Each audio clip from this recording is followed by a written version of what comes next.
الحمد لله نحمده ونستعينه ونستغفره ونؤمن به ونتوكل عليه ونعوذ بالله من شرور أنفسنا ومن سيئات أعمالنا من يهده الله فلا مضل له ومن يضلل فلا هادي له ونشهد أن لا إله إلا الله وحده لا شريك له ونشهد أن سيدنا ومولانا محمدا عبده ورسوله أرسله الله إلى الناس كافة بشيرا ونذيرا وداعيا إلى الله بإذنه وسراجا منيرا أما بعد فأعوذ بالله من الشيطان الرجيم بسم الله الرحمن الرحيم ومن الليل فتهجد به نافلة لك عسى أن يبعثك ربك مقاما محمودا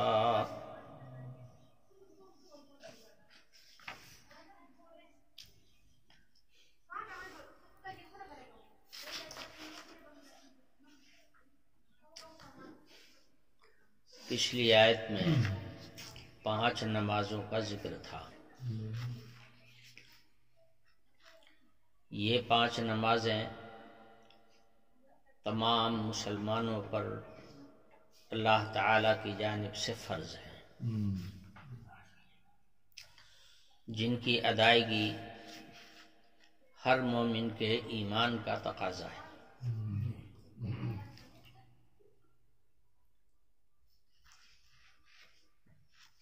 حکم الہی کا مخاطب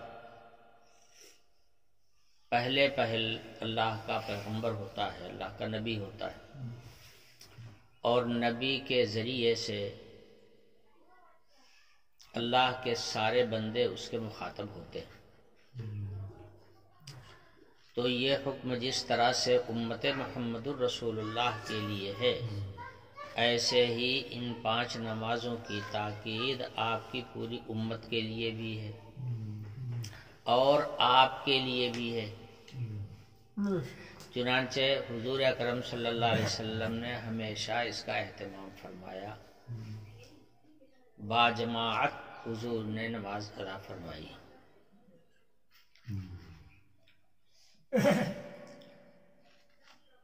مگر ان 5 نمازوں کے بعد ایک نماز اور بھی ایسی ہے کہ جو حکماً فرض تو نہیں ہے، مگر مرتبہ اس کا بہت بلند ہے، فائدہ اس کا بہت زیادہ ہے تو وہ نفل اس معنی کر کہ فرائض سے ہٹ کر ہے، فرائض میں سے نہیں ہے۔ اور نمازوں کی 2 ہی قسمیں ہیں، ایک فرائض اور ایک نوافل۔ سنت جو ہے یہ بھی نوافل ہی کی کیٹیگری ہے۔ تو یہ 5 نمازیں تو فرض ہیں جن کی ادائیگی لازم ہے۔ ان 5 کے علاوہ ایک 6ٹھی نماز ہے جو فائدے میں بہت بڑھی ہوئی ہے، اس لیے اس کا ذکر فرمایا گیا۔ 5 نمازوں کا اہتمام حضور نے خود کیا، حضرات صحابہ نے کیا۔ حضور اکرم صلی اللہ علیہ وسلم کا معمول یہ تھا کہ جب یہ 5 نمازیں فرض نہیں ہوئی تھیں تو حضور رات کو نماز پڑھا کرتے تھے، اور یہ نماز جو تھی یہ قیام لیل کہلاتی تھی۔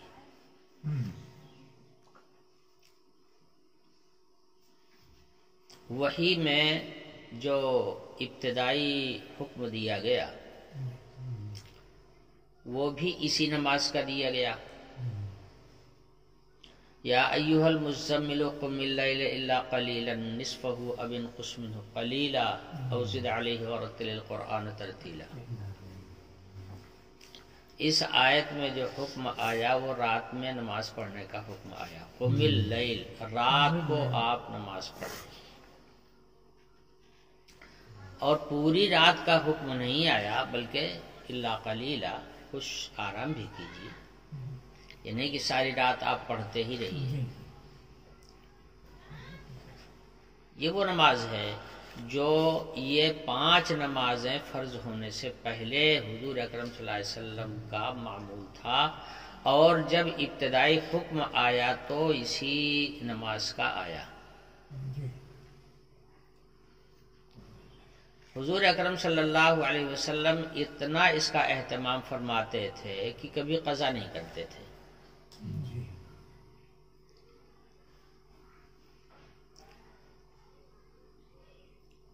لیکن جب ان 5 نمازوں کا حکم آ گیا تو یہ حکم امت سے بہرحال منسوخ کر دیا گیا۔ منسوخ ہونے کا مطلب یہ ہے کہ اس کی جو اہمیت تھی، اس کی جو تاکید تھی تہجد کی، یہ تاکید ختم ہو گئی۔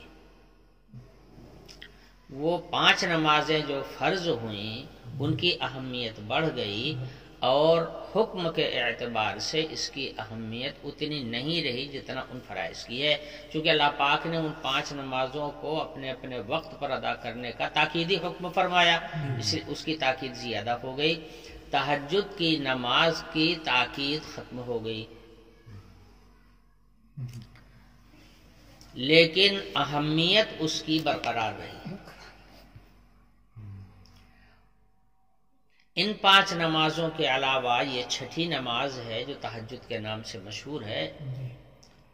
اس کا حضور اکرم صلی اللہ علیہ وسلم نے اتنا اہتمام فرمایا کہ باوجود اس حکم کے منسوخ ہونے کے حضور نے اس نماز کو ترک نہیں کیا، یہ نماز برابر پڑھتے رہے،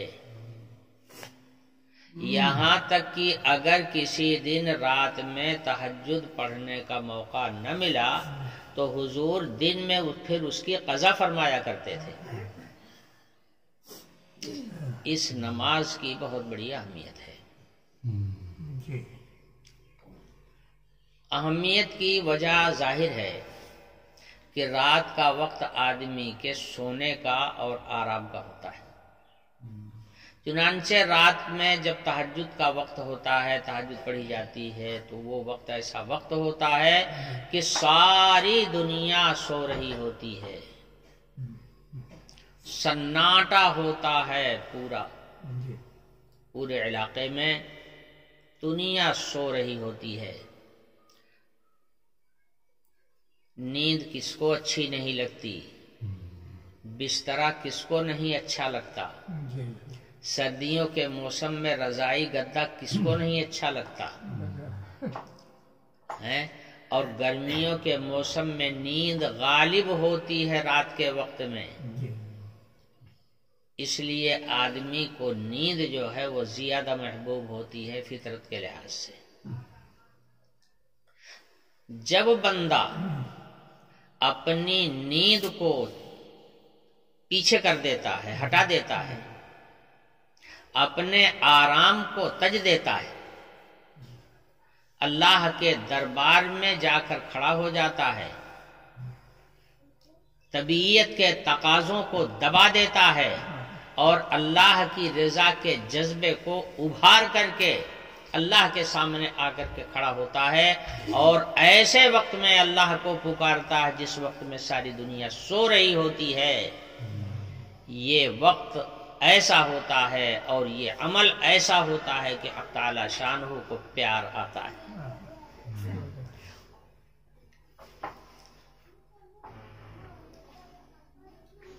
تعالی شانہ کو پیار آتا ہے ایسے لوگوں کے اوپر۔ تو اس وقت کی نماز بھی عند اللہ مقبول ہوتی ہے، اس وقت کی دعائیں بھی اللہ تعالیٰ کے یہاں مقبول ہوتی ہیں، اللہ کے دربار میں ان کو شرف قبولیت حاصل ہوتا ہے۔ فرض اس لیے نہیں ہے کہ اگر یہ نماز فرض رہتی تو امت میں لوگ اس کی ادائیگی نہ کر پاتے۔ تو جیسے موسیٰ علیہ السلام کی امت پر نماز فرض تھی اور اس نے نہیں پڑھا، چھوڑ دیا، عیسیٰ علیہ السلام کی امت پر نماز فرض تھی، انہوں نے نہیں پڑھا، چھوڑ دیا۔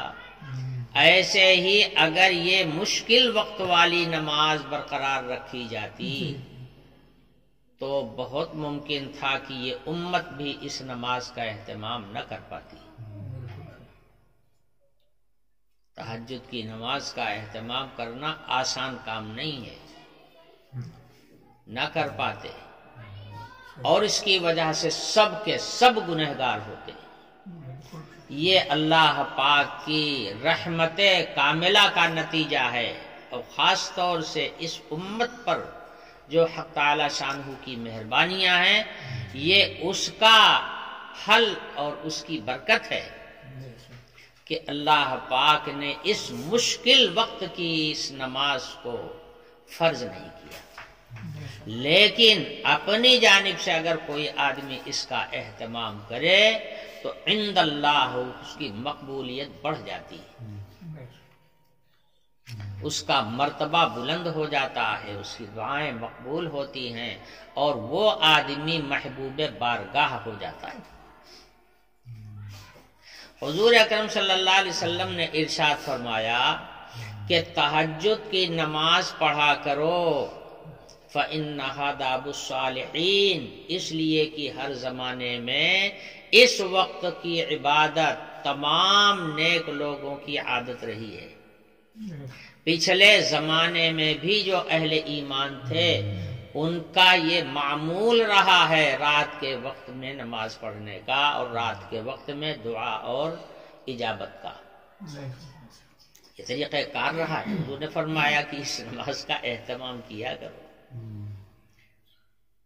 خود حضور اکرم صلی اللہ علیہ وسلم کا اہتمام میں نے بتا ہی دیا کہ حضور تو اتنا اہتمام کرتے تھے کہ اگر کسی دن قضا ہو گئی تو پھر اس کو دن میں ادا فرماتے تھے، یعنی اس کی قضا کرتے تھے۔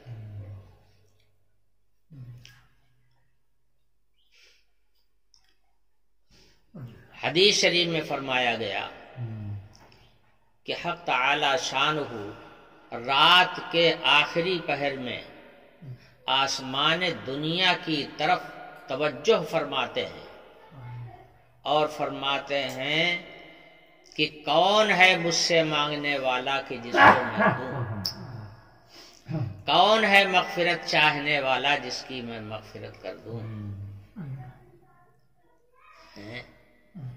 یہ تعالی شانہ کی جانب سے آواز لگائی جاتی ہے آسمان سے۔ اب ظاہر ہے کہ جو لوگ اس وقت اللہ کی بارگاہ میں اللہ سے لو لگائے ہوئے کھڑے ہوتے ہیں، امید یہ ہے کہ جو جائز چیز مانگیں گے حق تعالی شانہ عطا فرمائیں گے۔ نماز تہجد کے اہتمام کی اس سے بڑی فضیلت اور کیا ہو سکتی ہے کہ حضور نے ارشاد فرمایا کہ جب میدان محشر میں تمام لوگ جمع ہوں گے، یعنی دوبارہ زندہ کر کے حشر کے میدان میں اکٹھا کر دیے جائیں گے، ابھی لوگ میدان محشر میں ادھر ادھر چکر ہی لگا رہے ہوں گے، حساب کتاب ابھی نہیں ہوا ہوگا۔ جب حق تعالی شانہ حساب و کتاب کا ارادہ فرمائیں گے تو سب سے پہلے اعلان کرنے والا اعلان کرے گا این الذین تتجافی جنوبہم عن المضاجع،